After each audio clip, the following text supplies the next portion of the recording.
ஓ சொந்த ஆവശ്யத்துக்கு இவ்வளவு ரூபாய் செலவாச்சு நீ சொன்னா நான் நம்ப மாட்டேன். நான் அவ்வளவு ஃபூலா? நான் தான் அந்த பணத்தை பாக்கலன்னு சொன்னேனே. 5000 10,000 பரவாயில்லை, இது லட்சம் ரூபாயாக்கும். அது எங்க போச்சு? உனக்கு தெரியாம அந்த ரூபாய் இந்த வீட்டில் எங்க போச்சு? எனக்கு தெரியாது. அப்படின்னா எனக்கு தெரியும். அப்படின்னா ஏன் என்கிட்ட கேக்குறீங்க? நீ அவனுக்கு கொடுத்திருக்கு. எவனுக்கு? என்ன விளையாடுறியா? எனக்கு ஒண்ணுமே தெரியாது நீ நினைச்சிட்டு இருக்கா?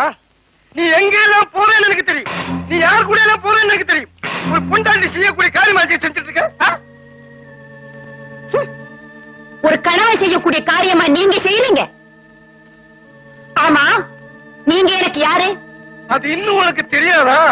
அதுதான் இன்னை வரைக்கும் எனக்கு புரியாத சமாச்சாரம். மதுரையிலயும் கோயம்புத்தூர்லயும் உங்களுக்கு வெப்பாட்டீங்க இல்ல? நீங்க எதுக்காக அடிக்கடி பாம்பே போறீங்க? அந்த சிவனை குத்தம் சொல்றீங்களே, நேத்து ராத்திரி அந்த சிவன் வீட்டுல தானே நீங்க தூங்குனீங்க. அந்த சோஃபி என்ன உங்களுக்கு பொண்டாட்டியா? கணவன் செய்யக்கூடியதெல்லாம் பொண்டாட்டி செய்யக்கூடாது. நீங்க சொன்னதுடைய அர்த்தம் எனக்கு புரியல. நீ ஒரு பொம்பளை, அதான் நான் சொல்றதுக்கு அர்த்தம். அப்போ ஆம்பளைங்க என்ன வேணாலும் செய்யலாம் இல்லையா? உங்ககிட்ட பேசி ஜெயிக்கிறதுக்கு இல்ல நான் பேசுறது. அவனை பிடிச்ச போலீஸ்ல கொடுப்பேன். யாரு? அவனே, சிவனே. உன்னையும் ஒரு கள்ள காதலையும் என்ன செய்யணும் எனக்கு தெரியும். போலீஸ கூப்பிடுங்க. இந்த ரூமுக்குள்ள சில புஸ்தகங்கள் இருக்கு, யாருக்குமே தெரியாத சில புஸ்தகங்கள், இன்கம் டாக்ஸ் காரங்களுக்கு தெரியாம கள்ளக்கணக்கு எழுதி வச்சிருக்கிற புஸ்தகங்கள். இதெல்லாம் போலீஸுக்கு தெரிஞ்சா ஜெயிலுக்குள்ள போறது நீங்களா நானான்னு பாக்கலாம். போலீஸ கூப்பிடுங்க. இந்த கணக்கெல்லாம் நீங்க போலீஸ் கிட்ட சொல்ல முடியுமா? நான் சொல்றேன். மட்ராஸ்ல பெரிய வைர வியாபாரி ராமலிங்க செட்டியாருடைய பொண்டாட்டி கதையும் அவங்களுக்கு தெரிய வேண்டாமா? தெரிஞ்சா வெக்கக்கேடு உங்களுக்கா எனக்கா? ஏன் போனை கீழே வச்சுட்டீங்க?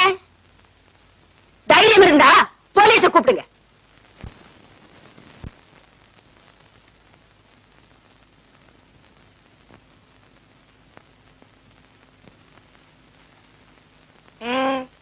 என்ன வேணும் இங்க? நீ யார பாக்குறதுக்கு வந்த? അങ്ങേ അല്ലാതെ പിന്നെ ആരെ എനിക്കിവിടെ കാണാനുള്ളത്? என்ன பாக்குறதுக்கு மட்டும் வந்த? நன்றி கெட்ட நாயே, உன்னை இந்த வீட்டுக்கு வரவழைச்சு இந்த நிலைமையில் ஆக்கிறது என் வீட்டிலே, என் பெட்ரூமிலே, என் பொண்டாட்டி கூட படுக்கிறது. இனிமே நீ இந்த வீட்டுல வரக்கூடாது. நான் உன் வீட்டிலே வரமாட்டேன். ஜாக்கிரதையா இருக்கணும். இல்ல ஒரு சவம் டெட் பாடி மத்தாசுல ஏதாவது குப்பையில கிடப்பேன். Get out!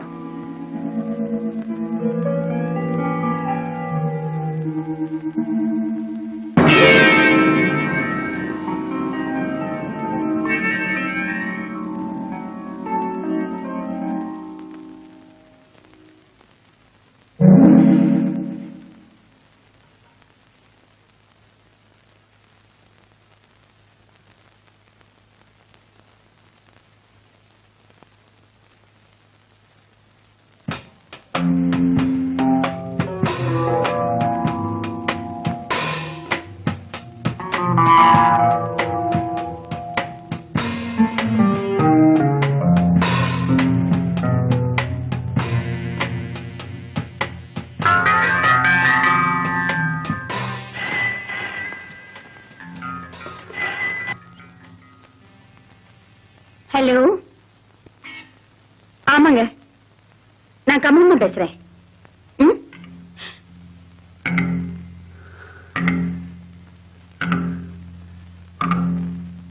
ஆகட்டும், சரி, ஆகட்டும், அப்படியே செய்றேன். சரி.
കമലു, കമലു,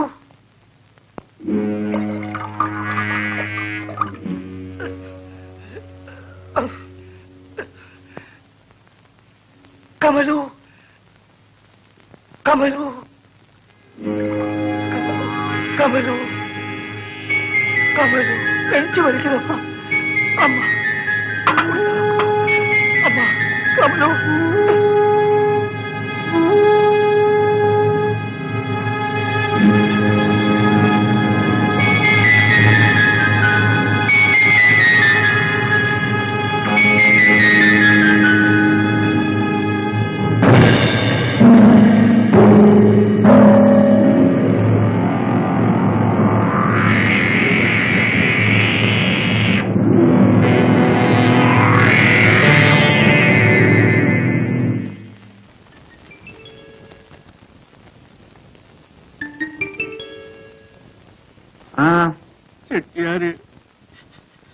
ചെട്ടിയാര് മരിച്ചു. ഓഹോ, ഒരസുഖം ഉണ്ടായിരുന്നില്ല, ഉറങ്ങാൻ വേണ്ടി കിടന്നതാ. അപ്പോ അമ്മ കൊണ്ടുവന്ന് ഒരു ഗ്ലാസ് പാല് കൊടുത്തു. ഉടനെ ക്ഷീണം വർദ്ധിക്കുന്നു എന്ന് പറഞ്ഞു. ഡോക്ടർക്ക് ആള് പോയി. ഡോക്ടർ വരുന്നതിന് മുമ്പ് ചെട്ടിയാര് മരിച്ചു. അപ്പയ്യ എന്തിനാ വിഷമിക്കുന്നത്? എല്ലാരും മരിക്കും. ചെട്ടിയാർ ഒരു വിഡിത്തം കാണിച്ചിട്ടാ മരിച്ചത്. നിങ്ങളെപ്പോലെ കരയാൻ കുറെ ആളുകളെ ഉണ്ടാക്കി വെച്ചു. ഞാൻ മരിച്ചാൽ ആരും കരയില്ല. കാര്യം എന്താണെന്നറിയോ? എനിക്ക് ബന്ധുക്കളില്ല. നീ വാ, വേഗം ചെല്ലാം. അയ്യോ, ഞാൻ എന്തിനാ വരുന്നത്? അവരൊക്കെ വലിയ ആൾക്കാർ. അവിടെ എന്നെ പോലുള്ളവർക്ക് എന്താ കാര്യം? അതിനുള്ള നിലയും വില എനിക്കുണ്ടോ? അപ്പയ്യ പൊയ്ക്കോളൂ, പൊയ്ക്കോളൂ.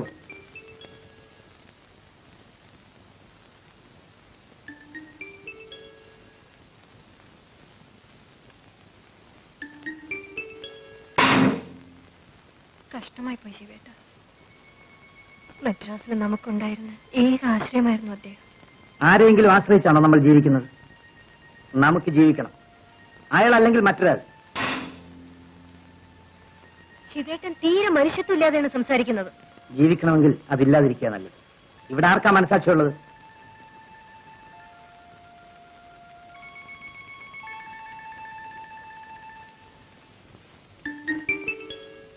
ശിവേട്ടൻ അവിടം വരെ ഒന്ന് പോകുന്നില്ലേ?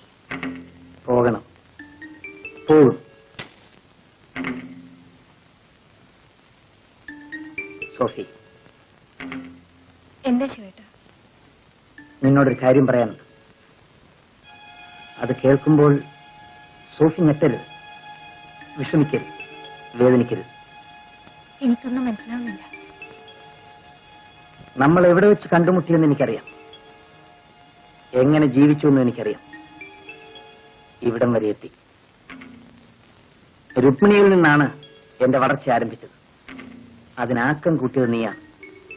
എനിക്ക് നിന്നോട് നന്ദിയും കടപ്പാടും സ്നേഹവും ഉണ്ടായിരിക്കണമെന്ന് നീ ആശിക്കരുത്. നമ്മൾ ഇവിടെ വെച്ച് പിരിയുകയാണ്. രുക്മിണിയും അന്ന് ഇങ്ങനെയാ വിളിച്ചത്. ചെട്ടിയാര് മരിക്കുന്നതുവരെ നീ എന്റെ കൂടെ ജീവിക്കേണ്ടത് എന്റെ ഒരു ആവശ്യമായിരുന്നു. ശിവേട്ടനിൽ നിന്ന് ഞാനിത് പ്രതീക്ഷിച്ചില്ല. സോഫി, നിനക്കൊന്നും തോന്നരുത്. രുക്മിണിയുടെ വളർച്ച അവസാനിച്ചപ്പോ അവളുമായി ഞാൻ കണക്ക് പറഞ്ഞു പിരിഞ്ഞു. നിന്റെയും വളർച്ച അവസാനിച്ചു. എന്റെ വളർച്ച ആരംഭിച്ചിട്ടേ ഉള്ളൂ. ഇനി നമ്മൾ ഒരുമിച്ച് ജീവിക്കുന്നത് എനിക്കും നിനക്കും ബുദ്ധിമുട്ടായിരിക്കും. ശിവേട്ടനെ വിശ്വസിച്ചാണ് ശിവേട്ടൻ പറയുന്നത് എന്തും ഞാൻ ചെയ്തത്. ശിവേട്ടൻ എന്നെ ഉപേക്ഷിച്ച ഞാൻ എങ്ങോട്ട് പോകും? എങ്ങനെ ജീവിക്കും? ഇതേ ചോദ്യമാണ് രുക്മിണിയും ചോദിച്ചത്. അവള് പോയില്ലേ? അവള് ജീവിക്കുന്നില്ലേ? അതുപോലെ നീയും ജീവിക്കും. ഈ വീട്ടിൽ നിന്ന് നിനക്ക് എന്ത് വേണമെങ്കിലും എടുക്കാം.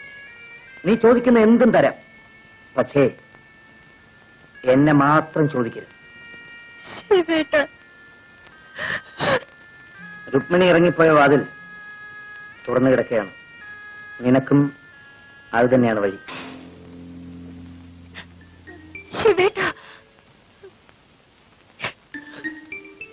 യാത്ര പറയാൻ ഇനി എന്നെ കാണണമെന്നില്ല.